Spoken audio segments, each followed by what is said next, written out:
આજે cyber crime police station ખાતે બીએનએસની કલમ 308(5), 308(4), 351(2), 356(3), 61 અને આઈટી એક્ટની કલમ 66E, 67, 67A મુજબ એક ગુનો દાખલ કરવામાં આવેલ છે. આ ગુનાની હકીકત એવી છે કે એમાં ફરિયાદીના ક્લિનિકમાં એક કમલ નાઢા, જે પોતે પણ બીએએમએસ ડોક્ટર છે, એના દ્વારા એક બલ્બ હોલ્ડરના રૂપમાં સ્પાઈ કેમેરો ફિટ કરવામાં આવેલ હતો અને તેઓના અંગત પળોના ફૂટેજ રેકોર્ડ કરી અમુક મીડિયા કર્મીઓ સાથે શેર કરી અને એને ડોક્ટરને બ્લેકમેલ કરવામાં આવેલ હતો અને બ્લેકમેલ કરી એમના પાસેથી 25 લાખ જેવી ખંડણીની માંગણી કરવામાં આવેલ હતી અને 50,000 રૂપિયા સ્વીકારવામાં આવેલ હતા. તો એ ગુનામાં આરોપી તરીકે અત્યારે કુલ 12 માણસો છે, જેમાં જે ડોક્ટર કમલ નાડા છે, સત્યની ગર્જના ન્યૂઝના હિરેનભાઈ મકવાણા છે, અજયસિંહ ચુડાસમા છે, હાર્દિક ડોડિયા છે, રાજકોટ હેડલાઇન્સના જગદીશ તેરૈયા છે, ભારત ટાઈમ્સના જીગર સોડા છે, ભારત ટાઈમ્સના ઘનશ્યામસિંહ છે, ભારત ટાઈમ્સના જતીન નથવાણી છે, ભારત હેડલાઇન્સના અમિત ઠક્કર છે અને B1 ન્યૂઝના ભરતભાઈ છે. અને આ સિવાય અમુક ફોન નંબર્સના ધારક છે જે આરોપી તરીકે છે. અને અત્યારે સાયબર ક્રાઇમ પોલીસ સ્ટેશનના પીઆઈ શ્રી આ ગુનાની તપાસ કરી રહ્યા છે અને હજુ સુધી કોઈ આરોપીની ધરપકડ કરવામાં આવી નથી. સાહેબ, એની એમો શું હતી અને કેટલા સમયથી આ લોકોએ કઈ રીતે એને જે ફરિયાદી છે ને ટોર્ચર કર્યું? આ જે સ્પાઈ કેમેરો ફિટ કરનાર માણસ કમલ નાડા છે, એનો એક્સેસ જે ફરિયાદી છે ડોક્ટર, એમના ક્લિનિક સુધી હતો અને એ પોતાના જે મરીજ છે એ એના ડોક્ટરના ક્લિનિકમાં મોકલતો હતો. તો એ રીતે ઇઝીલી એક્સેસ મેળવી ત્યાં એમના જે ઇન્જેક્શન લગાવવા વાળું સેક્શન હોય છે, ત્યાં એને બલ્બનો હોલ્ડર હોય, એ બલ્બનો હોલ્ડર સ્પાઈ કેમેરાના રૂપમાં મૂકી અને એના વિડીયો રેકોર્ડ કર્યા હતા. એવું જાણવા મળ્યું છે કે આરોપી પાસે કુલ 3,000 થી 4,000 જેવા વિડીયો છે, જેમાં ડોક્ટરના અંગત પળોના વિડીયો તો છે જ, બાકી મરીઝોના પણ જે ઇન્જેક્શન લગાવતા અને ઓબ્જેક્શનેબલ વિડીયો છે, એ બાબતે પણ વધારાની તપાસ કરવામાં આવશે. સાહેબ, ખાસ કરીને આવા તત્વો બેફામ બન્યા છે, લોકોને શું અપીલ કરશો? ખાસ કરીને વેપારીઓ, બિલ્ડરો, ડોક્ટરો, હાઈ પ્રોફાઇલ લોકો છે, એની પાસે આવી રીતે પહોંચી જતા હોય છે, કોઈ લાયસન્સ હોતું નથી, કોઈ પ્રેસના જે નિયમો છે એનું કોઈ પાલન ક્યારેય થતું નથી, તો લોકો જનતાને શું અપીલ કરશે? મોટાભાગના એવા જે વિક્ટિમ્સ હોય છે, જેને કહેવાતા મીડિયા કર્મીઓ દ્વારા બ્લેકમેલ કરવામાં આવે છે અને જેના પાસેથી ખંડણીની માંગણી કરવામાં આવેલ છે, એ સમાજમાં ઇજ્જતના ડરથી અથવા ફ્યુચરમાં કોઈ પરેશાની ના થાય એના ડરથી પોલીસની સમક્ષ આવતા નથી.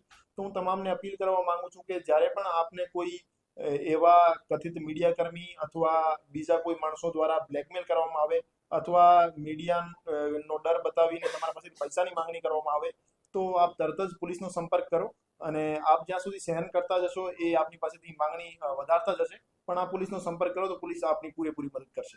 ભારત સરકારના પ્રેસ મુજબ લાયસન્સ હોવું જરૂરી છે, માહિતી ડિપાર્ટમેન્ટ, ઇન્ફોર્મેશન ડિપાર્ટમેન્ટ, આ લોકો પાસે નોન લાયસન્સ છે નહીં, તો શું કાર્યવાહી? અને હજી આવા તત્વો જે ફાયલા પૂરતા છે એમની સામે આવનારા દિવસોમાં મોટી યથાવત રહેશે?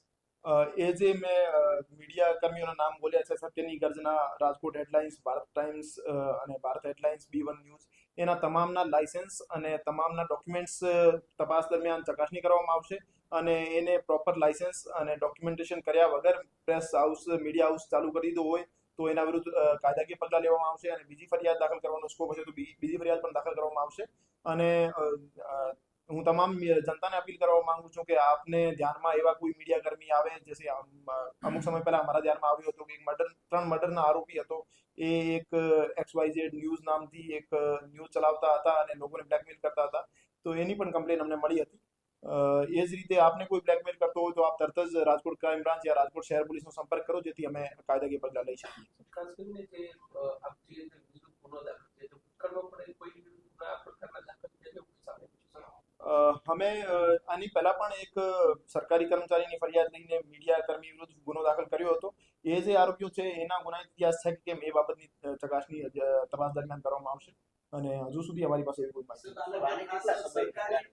સરકારી જે કચેરીઓ હોય છે એની અંદર પહોંચી જતા હોય છે કાર લઈને, લાયસન્સ કઈ હોતું નથી, તો અધિકારીઓને પણ આપશું. સરકારી કચેરીઓમાં પણ જે અરજદાર આવતા હોય છે એમને ગુમરાહ કરવા માટે એ જે જે કહેવાતા પત્રકાર છે એ કુખ્યાત છે. તો હું તમામ સરકારી કચેરીઓમાં જે એવા પત્રકાર લોકોને માણસોને અથવા સરકારી અધિકારીઓને બ્લેકમેલ કરતા હોય હેરાન કરતા હોય એને પણ તરત જ પોલીસનો સંપર્ક કરવા માટે હું અપીલ કરું છું. અને કોઈ આરટીઆઈ ના નામે પણ એમને બ્લેકમેલ કરતો હોય અથવા મીડિયાના નામે પણ બ્લેકમેલ કરતો હોય અથવા ખંડણીની માંગણી કરતો હોય તો આપ તરત જ પોલીસનો સંપર્ક કરો. અને જે આપે પૂછ્યો, જૂન 2024થી આ દિન સુધી ફરિયાદીને લગાતાર ધાક ધમકી અને એક્સટોર્શનની એમની ડિમાન્ડ ચાલુ હતી અને 25 લાખ રૂપિયાની માંગણી એમના પાસેથી કરવામાં આવેલ હતી. અને એ વિડીયો જે છે 2023ના આજુબાજુમાં રેકોર્ડ થયેલા છે અને એના પછી એને મીડિયા કર્મીઓ સાથે શેર કરી અને ડોક્ટરને બ્લેકમેલ કરવાનું શરૂ કર્યું હતું. સર, આ વિડીયોનો કે બીજી જગ્યાએ ઉપયોગ કરવામાં આવતો અથવા વેચવામાં આવતો એવું કંઈ સામે આવ્યું છે? હજુ સુધી પોલીસ પાસે એવી કોઈ માહિતી નથી કે મીડિયા જે વિડીયો છે વિડીયોને કોઈ બીજા પ્લેટફોર્મ ઉપર શેર કર્યા હોય અથવા વેચ્યા હોય. પણ તપાસ દરમિયાન એવું કોઈ સામે આવશે તો એમાં યોગ્ય કલમો જે સર્ક્યુલેશનની લાગતી હશે એ પણ ઇન્વોક કરવામાં આવશે અને કડક પગલાં લેવામાં આવશે. જે ડોક્ટર છે, ડોક્ટરનો શું હોય છે? એને સ્પાય કેમેરો ફિટ કર્યો તો એને કોઈ દુશ્મની હતી ડોક્ટર સાથે? શું હકીકત છે એમાં? પ્રથમ દ્રષ્ટિએ એવું જાણવા મળ્યું છે કે જે આરોપી કમલ લાડા છે એ જે ફરિયાદી છે ફરિયાદીના બીજા ક્લિનિકમાં એમનો એક્સેસ હતો અને ત્યાં કામ કરતા લેડી ડોક્ટર સાથે એમનો એકતરફી પ્રેમ હતો અને એના કારણે એને એમનો સ્પાય કેમેરો મૂક્યો હતો. પછી એની દાનત બગડી અને એવા વિડીયોઝ એમની પાસ આવ્યા તો એને ખંડણી માંગવાનું શરૂ કર્યું. સર, જે આ કહેવાતા પત્રકારો છે એમના વિરુદ્ધ ગુના તો આપ કીધું તો પણ એના જે સોશિયલ મીડિયામાં પેજ હોય છે એ પેજ ડિલીટ કરવામાં આવશે? એમની પાસે પ્રોપર લાયસન્સ અને પ્રોપર ડોક્યુમેન્ટેશન નહીં હશે તો એના વિરુદ્ધ જે સોશિયલ મીડિયા ઉપરથી એના પ્લેટફોર્મ ઉપરથી એના પેजेस અને એમના અકાઉન્ટ ડિલીટ કરવાની કાર્યવાહી પણ કરવામાં આવશે. અને એ જે પ્રોપર રૂલ્સ રેગ્યુલેશનનો ફોલો કરતા હશે તો આ ગુનાના આધારે એમની વિરુદ્ધ કાર્યવાહી કરવામાં આવશે. સર, ફરિયાદી પાસે 25 લાખ રૂપિયા કોને માંગ્યા હતા અને બાકીના જે આરોપીઓ છે તો એમનો રોલ શું છે? મતલબ પોતાના પ્લેટફોર્મ પર વિડીયો ચલાવીને પછી એમને બ્લેકમેલિંગ કરતા હતા. 50,000 સ્વીકાર્યા તો કોને સ્વીકાર્યા? ફરિયાદીએ અમને ફરિયાદમાં આખું વિગતવાર જણાવ્યું છે કે એને કેટલા કોલ કયા માણસ પાસેથી આવેલ હતા અને એ જે તમામ નામ જે એમને જણાવ્યા છે એમના યા તો એમના પોતે દ્વારા યા એમના કોઈ એજન્ટ દ્વારા ફરિયાદી પાસેથી માંગણી કરવામાં આવેલ હતી અને એના આધારે જ અમે આરોપીઓ તરીકે એમના નામ લીધા છે. તેમ છતાં અમે તપાસ કરીશું અને જેનો રોલ નહીં આવતું હશે જેના વિરુદ્ધ પુરાવા નહીં હશે એના વિરુદ્ધ કાર્યવાહી નહીં કરીશું, પણ જેના વિરુદ્ધ પુરાવા મળશે એના વિરુદ્ધ કડક પગલાં લઈશું. સ્વિચ ઓન કરે તો રેકોર્ડિંગ પણ ચાલુ થઈ જાય. એના અંદર જ મેમરી કાર્ડ હતું. બરાબર. તો મેમરી કાર્ડમાં રેકોર્ડિંગ થઈ જાય ને એમાં